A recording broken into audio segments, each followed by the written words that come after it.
አብራችሁን ቆዩ ተመልካቾች። በሀገር ውስጥ መረጃዎች እንጀምራለን።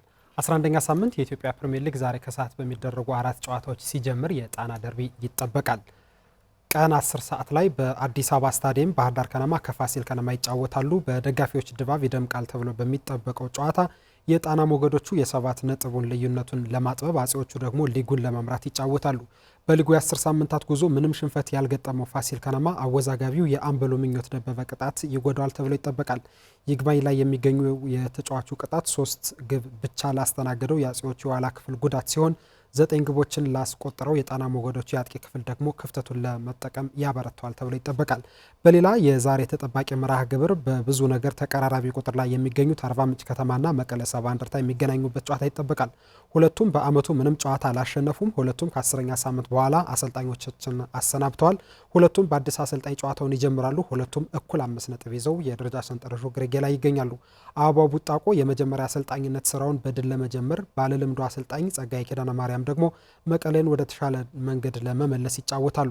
ከአሰልጣኝ መሳይ ተፈሪ ቅጥር በኋላ የተሻሻለው ወላይታ ዲቻ እኩል 10 ነጥብ ከያዘው ሀዲያ ሆሳና ጋር የሚገናኝበት ሌላው የዛሬ መርሃ ግብር ሲሆን ወልዋሎ ዓዲግራት ዩኒቨርሲቲ ደግሞ ከነገሌ አርሲ ሌላኛው የዛሬ ተጠባቂ ጨዋታ ነው።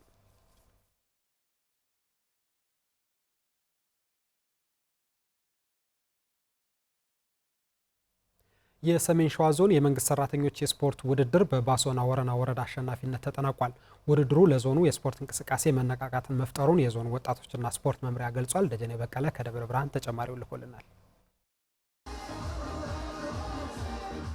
በሰሜን ሸዋ ዞን ሲካሄድ የቆየው 12ኛው የመንግስት ሰራተኞች የስፖርት ፌስቲቫል ተጠናቋል። 11 ወረዳዎችና ከተማ አስተዳደሮች በእግር ኳስ፣ በመረብ ኳስ፣ በዳርት፣ በጠረጴዛ ኳስና በቼዝ ውድድሮች የመንግስት ሰራተኞች ተሳትፈዋል። ይህም የመንግስት ሰራተኞች እንዲነቃቁ እድል የፈጠረ መሆኑን የዞኑ ወጣትና ስፖርት መምሪያ ኃላፊ ምትኩ ማሙሽ ገልጸዋል። መንግስት ሰራተኛው በጸጥታው ችግር ምክንያት ተፋዟል። ድብርት ውስጥ ነው ያለው። ከድብርት ውስጥ እንዲወጣ የማነቃቃት ስራ ነው።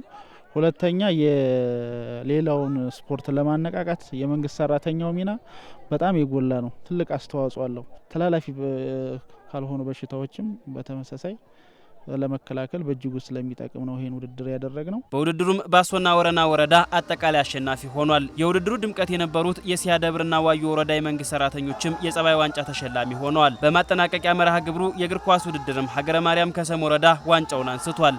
የውድድሩ ተሳታፊዎችም ፌስቲቫሉ ግቡን የመታ ነበር ብለዋል። ከኛ የበለጠ ከስሮቻችን ያሉ የወጣት ስፖርተኞች እኛን ምሳሌ አርግተው እንዲነቃቃ ስፖርት ያው በብዙ ነገር ይሄ ነው ትርፉ ስፖርትና ወረዳ ለወረዳ የምንገናኝበትና በጣም ወንድማማችነትን የምናጠናክርበት ነው የሚሆነው። ደስ ባለ መልኩ በአማረ ሁኔታ ነው ዞኑ ያዘጋጀው። የተራራቁ ወረዳዎችን በስፖርት እንደዚህ በአንድነት ማየት በጣም ትልቅ ደስ ይላል እና ይሄ ውድድር ደግሞ ወደፊትም ተጠናክሮ ቢቀጥል አንደኛ የመንግስት ሰራተኛውን ይሄ ፌስቲቫል በመሳተፉ ትልቅ መነቃቃት ያመጣበት ሁኔታ ስላለ በጣም ምርጥ ነው ማለት ነው።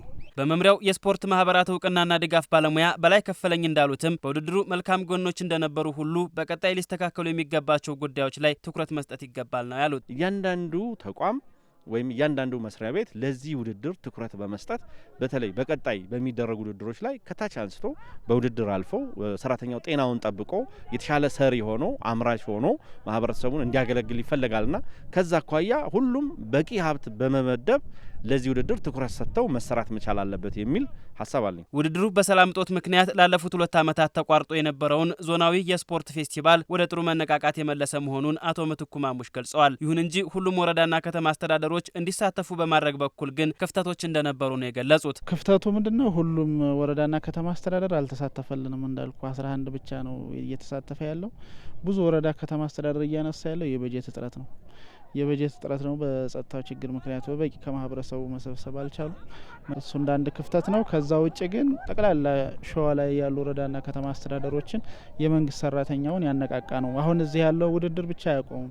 ደሴ ላይ በክልል ደረጃ የተዘጋጀ ውድድር አለ። እዛ እንሳተፋለን። ከዛ ባለፈ ደግሞ እስከ ሀገር ደረጃ የምናሳተፋቸው ወረዳና ከተማ አስተዳደሮች ይኖራሉ። እዚህ ውስጥ አሸናፊ ሆነው የወጡት ማለት ነው። በውድድሩ አሸናፊ የሆኑ ወረዳና ከተማ አስተዳደሮችም በቀጣይ በደሴ ከተማ በሚዘጋጀው ክልል አቀፍ የመንግስት ሰራተኞች የስፖርት ፌስቲቫል ላይ ዞኑን ወክለው የሚሳተፉ ይሆናል።